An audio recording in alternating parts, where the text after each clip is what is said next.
कल्याण भी देखिबार नहीं ए कथा अर्जुन कहला बेले भगवान कहिचंती हे धनंजय तुम्हें आसक्ति त्याग करी तथा सिद्धि और असिद्धि समान बुद्धि रखी जोगस्थ होई कर्तव्य कर समस्त भाव को जोग कहा जाए।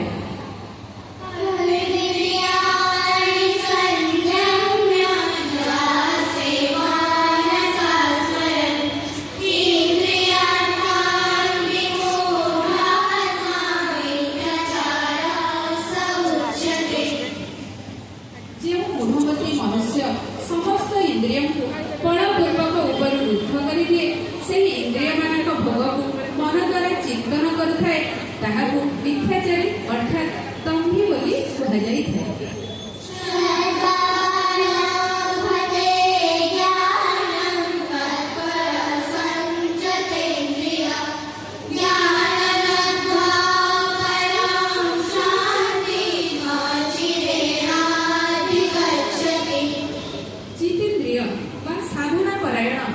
श्रद्धावान पुरुष ज्ञान प्राप्त होई अविलंबे तत्क्षणे भगवत प्राप्ति रूप परम शांति प्राप्त हो जाती एवं वैकुंठ धाम को जाती।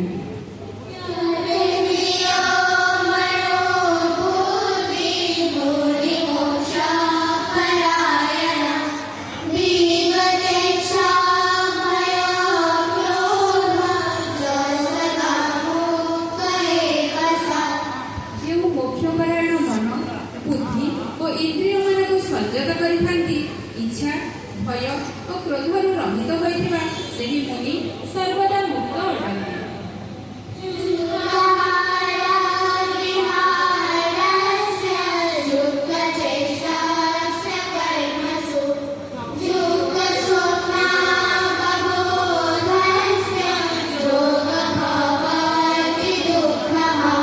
यथायोग्य आहार विहार यथायोग्य चेष्टा एवं यथायोग्य शयन करुथिबा तथा जाग्रत हेउथिबा व्यक्ति ही एही दुख नाशक योग सिद्धि होइଥାଏ।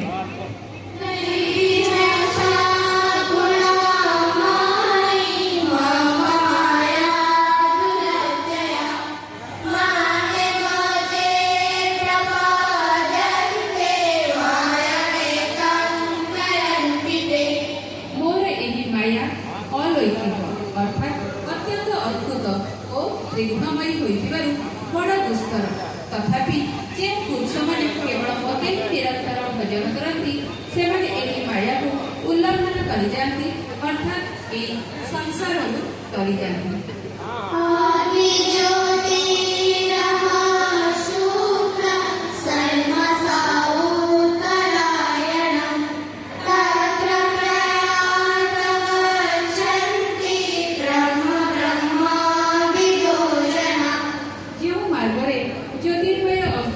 अभिमानी देवता दिनर अभिमानी देवता शुक्ल पक्ष एवं उत्तरायण 6 मासर अभिमानी देवता अटंती।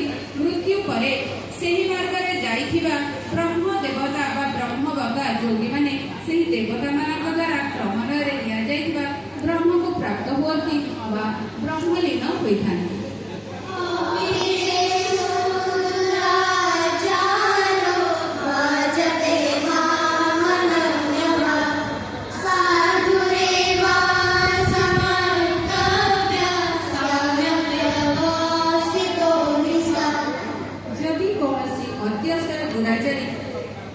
अनन्य भाव मते निरंतर भजन करती तेबे से भी साधु बोली गणाजिबे कारण यथार्थ निश्चय करिथांती अर्थात से भल भाव निश्चय करि से परमेश्वर भजन तथा परमेश्वर शरणागमन हेले कौनसी दुख मिलिब नहीं।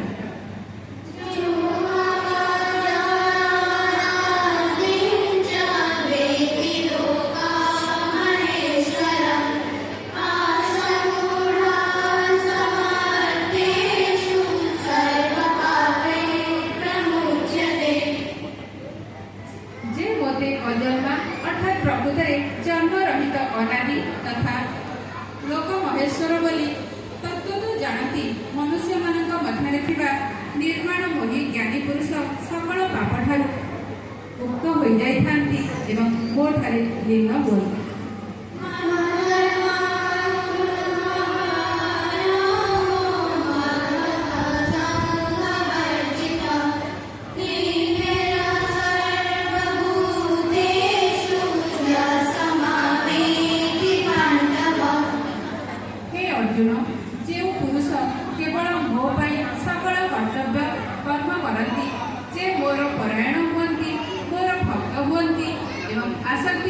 ହୁଅନ୍ତି, ସକଳ ପ୍ରାଣୀଙ୍କଠାରେ ବୈରଭାବ ଶୂନ୍ୟ ହୁଅନ୍ତି, ସେହି ଅନନ୍ୟ ଭକ୍ତିଯୁକ୍ତ ପୁରୁଷ ହିଁ ମୋତେ ପ୍ରାପ୍ତ ହେଇଥାନ୍ତି।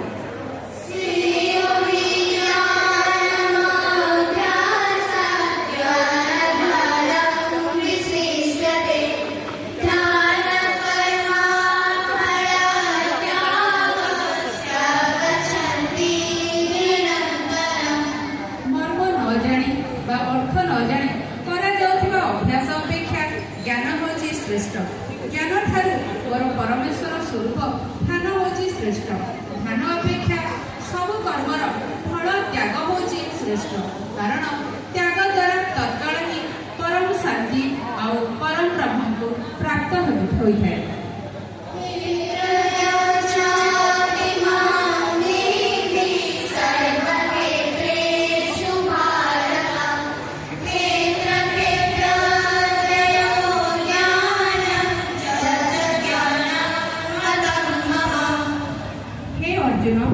तुम्हें मते सब क्षेत्र सब शरीर क्षेत्रज्ञ अर्थात जीवात्मा ही अट क्षेत्र कहले शरीर तेणु ये क्षेत्र क्षेत्रज्ञ हूँ मो तेणु जान ये क्षेत्र क्षेत्रज्ञ उभयंकर ज्ञान अर्थात विकार सहित प्रकृति और पुरुष उभयंक तत्व को जानिबा ही मो मतरे ज्ञान।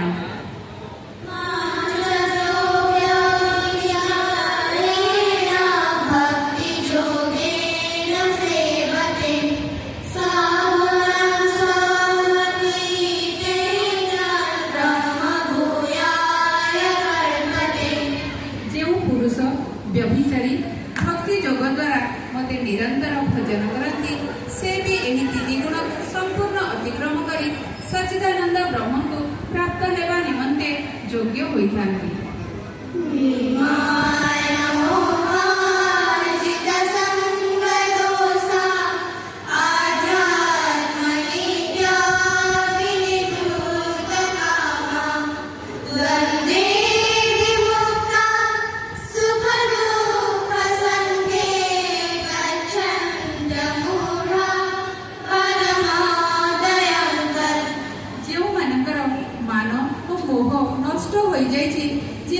आसक्ति रूपक दोष को जय करिसेंती जे माने परमात्मा का स्वरूप रे नित्य स्थित और जे मानकर कामना सब संपूर्ण रूपे नष्ट हो जाइछि सुख दुख नामक द्वंद्व विमुक्त होई ज्ञानी माने सही अविनाशी परम पद को प्राप्त हुअंती परम ब्रह्म को प्राप्त हुअंती।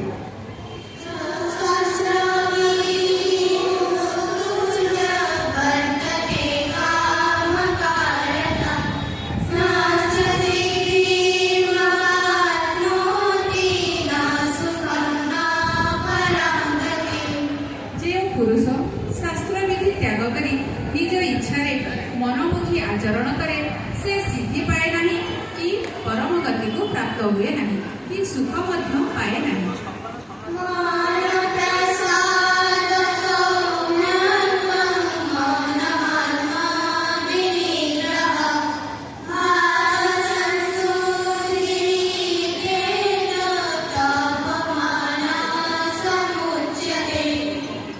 प्रसन्नता शांत भाव भगवत चिंतन करिवार स्वभाव मनर निग्रह एवं अंतकरण स्थित भावना मानकर सम्यक पवित्रता यही सबको मन संबंधी तप कहा जाए।